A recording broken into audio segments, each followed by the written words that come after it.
Why is this Protestant Bible smaller than this Catholic Bible? Or maybe I should say, why does this Protestant Bible have fewer books in it than this Catholic Bible? Stick around for an answer.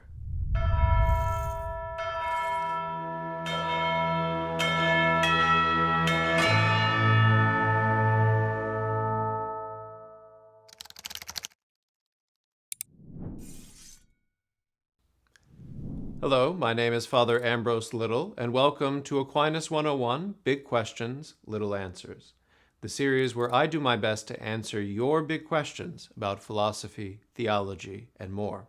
Today we are going to look at a question about the Book of Wisdom, which will give me an opportunity to make a larger point about the difference between Catholic and Protestant Bibles. Our viewer asks, I'm not familiar with the Book of Wisdom. Who wrote it, and which denominations study it? Let's start with the first question about authorship. The good news is that we have all heard of the author of this text. His name is anonymous. That's right. This is one of those biblical texts that does not explicitly tell us who the author is. It does not even make a direct claim to authorship. The author does paint a picture of himself as King Solomon. However, the author is almost certainly not King Solomon. Rather, he was most likely a Jewish scholar who came from a community with strong ties to the city of Alexandria. Why do we think this? There are several reasons.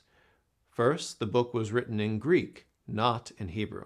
We know that there was a significant Jewish community in Alexandria that would have been Greek-speaking, so a Jewish author certainly could have written it in Greek. What is more, the author has a good knowledge of the different schools of Hellenistic philosophy, like the school of the Epicureans and the school of the Stoics. This last point is a strong indicator that the author is connected with the city of Alexandria, because Hellenistic philosophy flourished in Alexandria for many centuries. And we know that Jewish scholars, like Philo of Alexandria, would have actively engaged with the Hellenistic schools. It seems most likely that the Book of Wisdom would have been written in the 1st century BC. All of these Greek characteristics aside, the author was clearly writing the Book of Wisdom for other Jews in exile. Many think that it was written in response to those who were enamored of Hellenistic culture and were slowly falling away from the faith and traditions of Israel. The author, therefore, is intentionally trying to counter the influence of Greek wisdom with a strong representation of the wisdom tradition of Israel for a Greek-speaking Jewish audience. So that is a little bit of information about the author and the Book of Wisdom in general. Then there is the question of who studies the Book of Wisdom.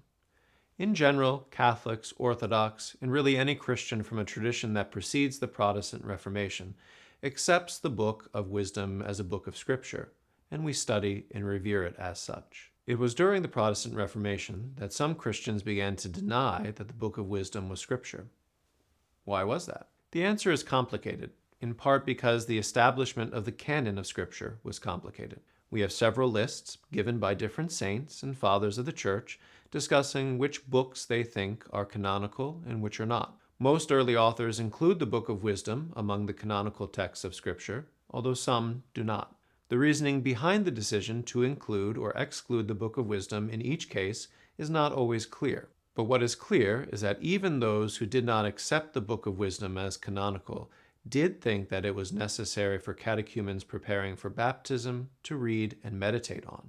Therefore, it was certainly held to be very important in the early church, even to those who did not think it was canonical scripture. Over time, the Book of Wisdom was almost universally accepted as scripture, along with the other books of the Old Testament that are found in the Septuagint.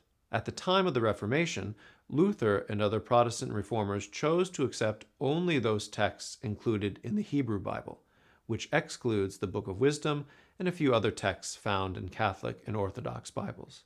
There is more to say about this, but it gets very technical very fast. And since this is a 2 sunburst episode, I will leave the more detailed stuff to your own research. We might wonder, which tradition is correct? From a Catholic perspective, of course, the larger canon, including books like Wisdom and Sirach, is one that we accept with gratitude as the proper canon of Scripture from the faith and practice of the early Church.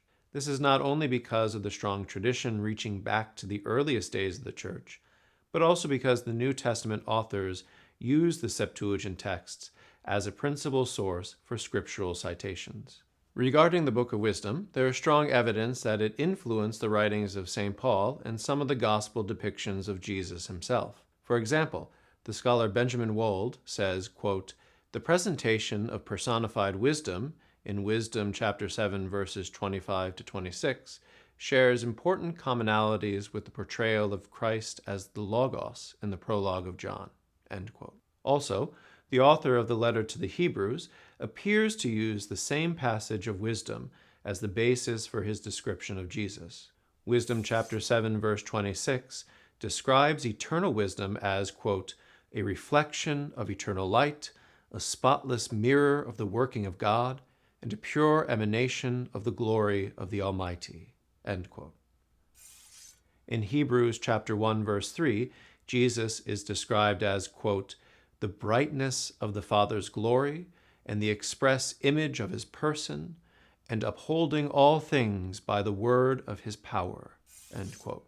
These lightly veiled references to the Book of Wisdom indicate a degree of reverence for it that rises to the level of Scripture.